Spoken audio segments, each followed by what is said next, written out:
O futuro do fútbol nacional e internacional pisará do 30 de maio ao 1 de xuño o céspede do campo da Senra. Ribadumia volve a exercer como anfitrioa da fase final da Arousa Fútbol 7, reunindo a milleiros de persoas. Nos apoiamos o deporte, todo o deporte en xeral, en particular pois o fútbol, e despois tamén o turismo, que tamén é outra ala, digamos, que o Concello de Ribadumia pretende promocionar.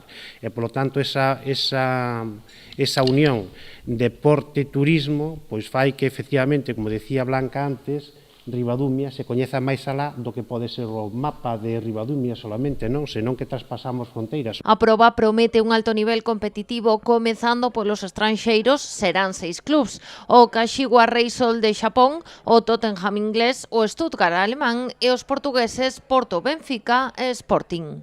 Todos os equipos son equipos A, non hai equipos que veñan con segundas ou terceras alternativas. Todo o mundo sabe que aquí vaiselle pasar a vara de medir para realmente que sean conscientes de que este sitio, de que Ribadumia, de que este evento lles propón algo único, pero tamén lles exixe que den o mellor de sí. Xa a nivel estatal, o Fútbol Club Barcelona defenderá o título de campeón que gañou na edición pasada. Estarán tamén o Real Madrid, Valencia, Betis, Sevilla, Español, Málaga ou Levante. O Celta tampouco faltará a esta cita. El gran momento que vive el fútbol español nace de torneos como este, donde existe la posibilidad para nuestros jugadores más pequeños de rozarse contra rivales de esta envergadura.